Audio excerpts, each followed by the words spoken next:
James was enjoying his life on the island of Sodor, but he still had a lot to learn.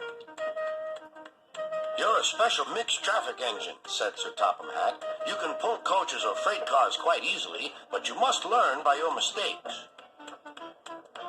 James knew what Sir Topham Hatt meant.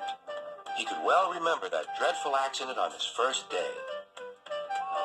"Be careful with the coaches, James," said kind little Edward. "They don't like being bumped."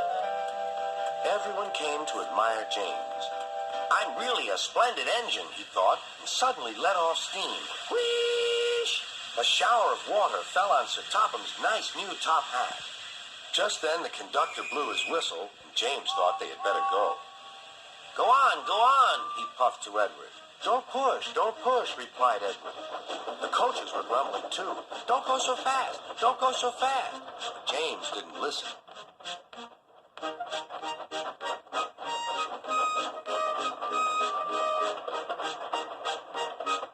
When at last they stopped at the next station, 2 coaches were beyond the platform. They had to go back to let the passengers out. But no one seemed to know about Sir Topham's new hat, so James felt happier. Presently, they came to the station where Thomas was waiting with his 2 coaches. "Hello, James," said Thomas. "Feeling better? That's good." "Oh, that's my conductor's whistle. I must go. I don't know what Sir Topham Hatt would do without me to run this branch line." And he puffed off importantly. Edward and James passed the field where James had had his accident. The fence was mended and the cows were back again.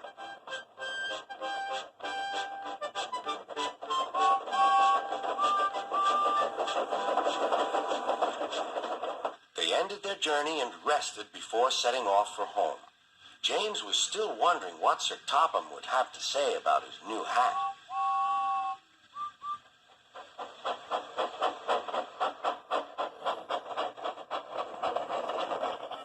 Next morning, he spoke severely to James.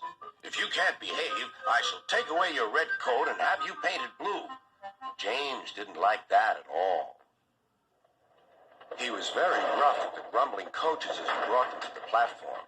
"Don't talk. Come on." Gordon never has to fetch his own coaches, he thought to himself, and he's only painted blue. To make James even more cross, this time no one came near him. "I'll show them," he thought. "They think Gordon is the only engine who can pull coaches."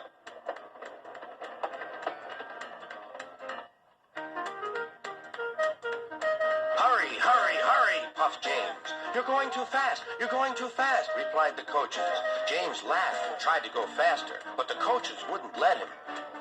We're going to stop.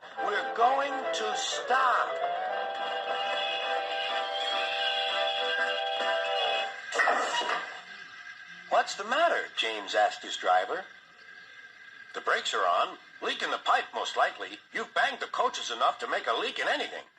"How shall we mend it?" said the conductor. "We'll do it with newspaper and a leather bootlace," replied the driver. "But where is the bootlace coming from?" asked the conductor. "Ask the passengers," said the driver. "You have a leather bootlace there," said the conductor to a smartly dressed man. "Please give it to me." "I won't." "Then I'm afraid the train will just stop where it is."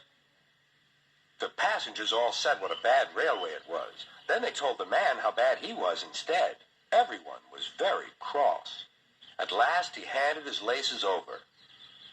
The driver tied a pad of newspaper tightly round the hole in the brake pipe, and James was able to pull the train.